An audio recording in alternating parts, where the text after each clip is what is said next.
What's up, people? Welcome to the video and welcome back, members of the Tang Gang.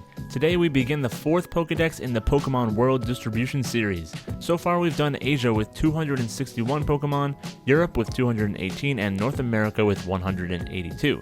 If you're new to the series, you might be a little confused, so you can start at the beginning with the link in the description below. And if you missed out on any other continents, there will be links to each of those series as well. But the time has come to reveal the continent with the 4th most Pokemon, and, I mean, you already know because you've seen the title of the video, but it is Africa. This continent is home to a total of 102 Pokemon species, and I'll be going over all of their origins in 2 parts. The first one will cover Gens 1 through 3, and part 2 will clean up the rest. Alright, if you're excited to learn about African Pokemon inspirations, then do me a favor and drop a like and share the video with a friend. If we can get 10 likes within the first 48 hours, I'll promise to get part 2 uploaded by this time next week. Anyway, without further ado, let's jump into this Pokedex. Spearow and Fearow. These two get inspiration from many different types of birds, one of the most prominent being vultures, and specifically old world vultures that circle the skies of Africa looking for dead carcasses to pick at. Nidoran female, Nidorina, and Nidoqueen. This line, along with the male versions, are based on a bunch of different animals, but the most prominent traits come from rhinoceroses. 2 of the 5 living species of rhinos live in Africa. Nidoran male, Nidorino, and Nidoking. Same as their female counterparts, but even more so because Nidorino actually has rhino in its name. Mankey and Primeape. This line is based on baboons, which are most commonly found in specific areas of Africa. Doduo and Dodrio. More like ostriches than dodos, these Pokemon belong in Africa where ostriches typically roam. Krabby and Kingler. These Pokemon are based on fiddler crabs, which can be found on the muddy beaches of West Africa. Rhyhorn, Rhydon, and Rhyperior. As we talked about with the Nido lines, rhinos belong in Africa, and this line is pure rhino through and through. Tangela and Tangrowth. Tangrowth is said to be based on a shaggy caveman, which lends itself to African origins considering that's where early humans started out. Eevee. While Eevee is a combination of many different animals, it most resembles the fennec fox, which inhabits the Sahara Desert of northern Africa. But remember, not all of Eevee's evolutions will live on this continent. Vaporeon. Vaporeon is a mix of many generic concepts, so it's nearly impossible to place it somewhere. So I left it with Eevee in Africa since it's mostly just an aquatic fennec fox. Cyndaquil, Quilava, and Typhlosion. Honey badgers, this line's main inspiration, are spread throughout almost all of Africa except for the northeastern parts. Spinarak and Ariados. Jumping spiders have a Palearctic distribution, but they are said to thrive the most in tropical forests, so I felt like Africa was the best option here.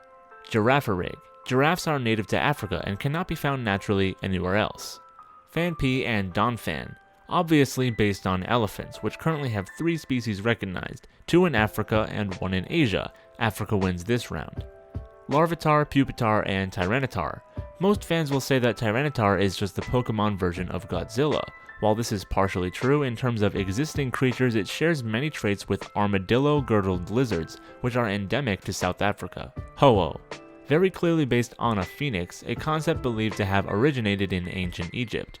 Poochyena and Mightyena. Given their names, it seems that hyenas were the main inspiration for these Pokemon. While they do have some characteristics of wolves, they also resemble brown hyenas, which are also coincidentally called strand wolves. Brown hyenas are found in the southern parts of Africa. Zigzagoon and La Noon.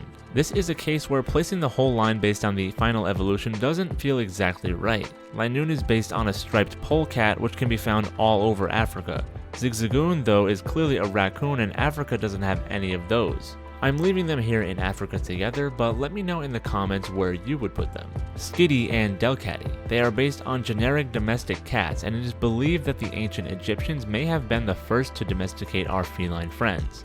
Meditite and Medicham. These two resemble primates, but it's not exactly clear which ones. They also obviously have a focus on meditation, and Medicham resembles a belly dancer, which is a style of dance that started in Egypt. Trapinch, Vibrava, and Flygon. Based on antlions, whose larval stages are known to dig traps in the sand to catch their prey.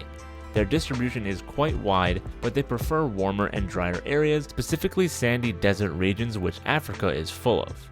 Zangoose. All remaining species of mongoose are native to Africa. Lunatone and Solrock. They are shaped like the moon and the sun respectively. However, no continent can really claim ownership of these celestial bodies. So instead I placed them in Africa due to their reputations as meteorites, the oldest of which was found in northern Egypt and dates back to 3200 BC. And lastly, Relicanth. The Coelacanth are a rare order of fish with 2 extant species, both living in the waters near the Comoro Islands off the coast of Africa. And that's it for Gens 1 through 3 of the African Pokedex. Let me know in the comments below which Pokemon origin was your favorite from this video. Again, don't forget to leave a like and a sub, it really helps me out and we'd love to have you aboard the Tang Gang. Thanks so much for watching the video and that's all I've got for now, so until we meet again, later people!